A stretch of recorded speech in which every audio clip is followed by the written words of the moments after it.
In recent times, lots of people have been messaging me and saying, should I get one of these as my first ever drone? This is a SpeedyBee Mario Mini 25, and this is a pocket rocket of a drone, and everyone's been really impressed with how well it performs. But they're a little bit concerned that maybe it's a little bit too quick and a little bit too agile for them. And what a lot of people who are new to FPV don't realise is that you can change all of the settings in Betaflight to make it fly as crazy and as quickly as this. Cut to clip of flying around trees, idiot boy.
Or, if you follow these settings, you can make it fly as docile as this. Cut to clip of it flying docile, idiot boy.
So that's what we're going to do. We're going to plug it into the PC now, and we're going to show you exactly what to change, how it will change the responsiveness of the drone, and how it will help you pick any drone you want that runs Betaflight as your first ever drone. Whether it be an 8S 5-inch, you can make it fly as docile as we're going to show you on this, or whether it be this or anything else. Your first drone is just a few settings away. Let's freaking go. Oh yeah, grab yourself a drink and a snack and stuff, because I talk for a long time and you might be here for 20 minutes or so. Peace. So then, you've bought yourself a Mario Mini 25 as your first ever drone, and you're a bit concerned that it's a little bit too crazy for you. What can you do just to calm it down a little bit? First thing you're going to need is one of these. This is a USB-C, and you're going to want to plug it into the back of the drone like this. Okay, once that's plugged in to the back of your drone, we're going to move over to the PC. Now we've moved over to the PC, the drone is plugged in to the USB.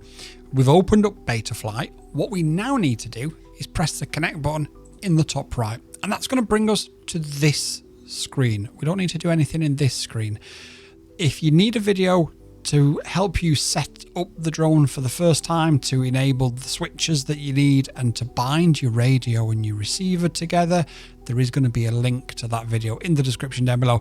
And if I remember, and I'm terrible at remembering, I'll put it in the top right hand side corner about now, or maybe a minute ago, or maybe in a minute. I'm terrible. First thing we're going to want to do is move into our PID tuning section. Now, it's really important. If you don't know what you're doing, do not touch anything in here. So once we move into here, let me explain a few things. So this is what's called your rates, and your max rate is how quickly the drone will pitch, roll and yaw. Let me turn on the camera to show you. So it's how quickly the drone will roll. So if you have a really slow rate, at full stick, it will roll really slow. If you've got it at a high rate, it'll roll really fast. The pitch and the yaw is exactly the same thing. It all depends on how high those numbers are as to how quickly it will do those things. Now, the Betaflight default for actual rates, I think, is 670 degrees per second. I set mine on this particular one to 1300, 1300 and 1100. And that is quite a fast rate for such a small drone. My bigger drones, I do actually set even faster. So we're going to do a few things. If we move to Betaflight rates and then move back to actual, my advice, just to clarify this situation before we do anything, is to always use actual rates. I think it's the best one. So if you want to use the best, use actual rates. It is what it is. Other people tell you differently, but that's what I do. Now, this center sensitivity column is how sensitive the center of your stick is. And that means if you're twitching a little bit on your thumbs or you're pinching in the middle of the stick, the drone's going to be really, really squirrely as soon as you've taken off. So what you want is you want a low value here. And what that does is just deaden out the very center of that stick and just make it that little bit easier for your landings and for your takeoffs. Now, your max rate, I'm going to advise you, if you're a brand new pilot and you're not sure whether or not this is going to be for you and you're a little bit worried about how quick and crazy it is, I'm going to advise you to lower it to 500. And there is a method to this madness. Expo will add a deadening to the center and further afield of the center of the stick. So my advice, again, if you're a brand new pilot and you just want to take it as easy as possible, is to add 35 Expo across all of the control surfaces. And you can see here, look, so the end of your stick will still do 500 degrees, but until you get to this point, it's going to be quite dead and quite controllable. Now, my advice is early on, and please keep this in mind, if you're going to do any tricks straight away with these rates, make sure you're high enough up for the roll to happen fully, because if you're too low, it's going to be a problem. So just bear that in mind. That is quite important. Okay, the next thing I'm going to suggest you do is add a scaled throttle limit. Now, so setting the type of throttle limiting off disables a feature. Scale will transform the throttle range from 0 to the selected percentage using the full stick travel. Okay, so what does that mean? Well, if we set this to 70% and just hit save, you're still going to go to 100% on your controller, but when you hit the very top of your controller stick, you won't be having 100% throttle. You'll actually be having 70% throttle. So this helps your battery life because you're not using all of your battery, but it also helps you new guys who are thinking this is a little bit too crazy, a little bit too quick, and it gets you in the air safely and it just gets you moving around safely. Now, the other thing that you can add is a little bit of throttle expo. And for that, you're going to need to find where the throttle mid is. So bear with me a second while I go and get my controller. Now, there's two ways of finding where your throttle mid is. You can look at where your takeoff throttle is, or your hover throttle, sorry, not your takeoff throttle. Or you can look on your goggles and you can set your goggles up and find out in your goggles where that throttle mid is. Probably wouldn't advise doing it indoors, but that's what I'm going to do.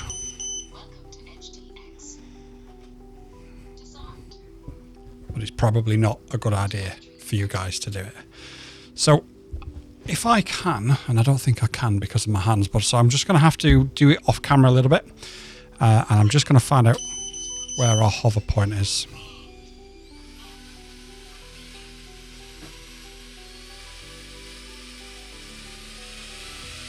Okay, so mine's at about 35% throttle. So what we do now is we plug it back in and we go back into our pig tuning section, back into our rate profile setting, and we are going to go and add our throttle mid at around about 35%. And we're going to add just 0.2 of throttle expo. And again, that works very similarly to the throttle to the expo over here as well. And what that will do is that will now make this a much more docile, easy and simple quad to fly than what it was originally. And we'll go out and we'll show you the differences now of what that makes and just how easy that is for you guys to fly it. So now we've changed all those settings with regards to our expo, our throttle limit and our throttle expo. I'm now going to show you what it's like to fly the very same drone but with the different settings. And this will help you decide not only what drone you should buy, but also what settings that you should have when you decide to buy your first drone as well. Let's freaking go. You'll see that we're having to move the sticks a lot more to get any sort of movement out of the drone, and that is the expo. But if you see from the throttle expo, we don't have to move that throttle as much as we did without throttle expo. Now also we've got to bear in mind that we're not going to have the full range of the throttle even at 100%. We're still going to have a lot of punch, don't get me wrong, because this is still a powerful drone. But as you can see what we can do now, and forgive me for the wind, there is a storm coming here in the UK. But what you can see now, look, is we're able to fly around really, really slowly, really precisely, and it isn't as twitchy as it normally is because of the extra expo that we've added to the sticks. And that will help you guys who are new to it, who are thinking, oh, is this a bit too much? Now, we've also shown you how snappy the rolls and flips are, but now I'm going to show you how slow they are. And that's at full stick. And you'll notice I followed my own advice there, and I went 2 or 3 mistakes high to make sure that there was enough space for me to do those rolls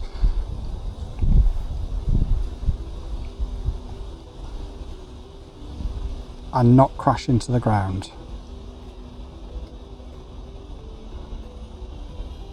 Now let's go to the other side. Okay, so over here it's a little bit more technical. We've got trees and things. Well, we've got trees on the other side, but we've got a few more trees that we can go through now. Got to be a little bit careful here because the wind is catching us. It seems to be a bit more susceptible to the wind on this side of the path than the other side. But as long as we line it up, we can get through here without too much of a problem. And again, you notice that we're having to use more stick to make those moves, which means it's not as twitchy and it's a lot easier to fly than when you've got really super high rates. Now obviously from my point of view, I'm finding this difficult to fly because I'm used to those super high rates. Here we are. Oh, that was a bit scary.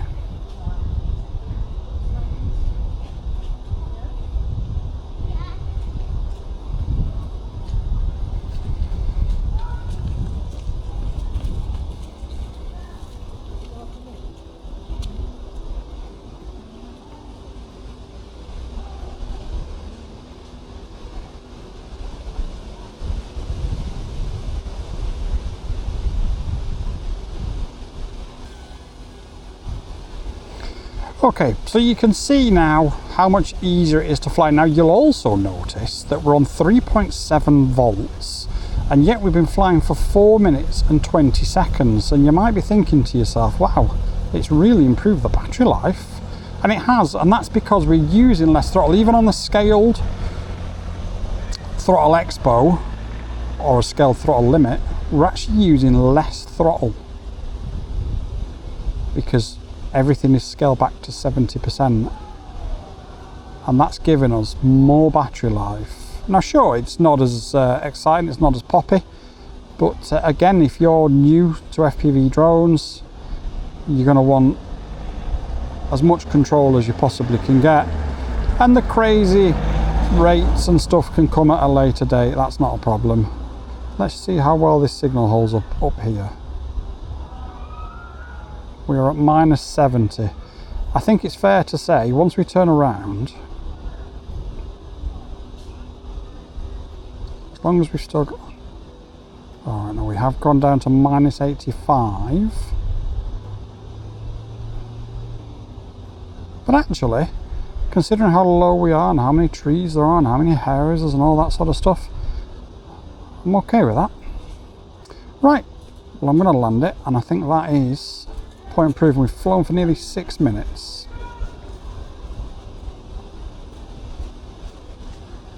And we're at 3.65 volts. So we can still continue to fly for even longer if we wish to. That is how you would set up both throttle expo and normal expo, and that is how you would deaden the feel of any quad. This can be done for any FPV drone that you've got whatsoever that's running Betaflight. It doesn't have to just be the SpeedyBee Mario Mini that we've demonstrated, although that is currently the most popular one, so that's what we've demonstrated it on. But you can see from the footage just how much more simple and straightforward it makes it. Now, there's a few caveats to this. Number one is, once you've done it, you are going to have less time to react because your rolls and stuff are going to be slower. So you're going to need to be higher. My advice to you is be 2 or 3 mistakes high. So go really high initially, find out how quickly it rolls, and then just decrease your height with each one until you get lower and lower to the ground, and then you know what's happening. As soon as you're used to it, as soon as you're comfortable with it, start increasing your rates and decreasing your expo. As soon as you possibly can, get rid of the throttle expo, and as soon as you possibly can, get it back up to 100% throttle and turn that throttle scaling or throttle limiting off. Once you've done that, then it's a case of increasing the rates, and generally speaking, you need sort of 2 or 3 flights to do that. Get used to it. If you're flying back to back, you can then just use the SpeedyBee app via your phone and Bluetooth, or you can plug it in and use the Betaflight standard app on your phone with a USB-C cable to your phone and a USB-C cable to the drone itself. You don't need a laptop, you can do it all in the field. You just need enough batteries to be charged to go out there and have some fun. As always, thank you so much for supporting the channel. It means the absolute world to us here. If you do have any questions about this or any other subject matter, please do drop them in the comments down below. But remember, until next time, peace out, everybody. YouTube and I have had a chat, and we believe that this is the video that you'll like the most. So watch it and let me know if they're right.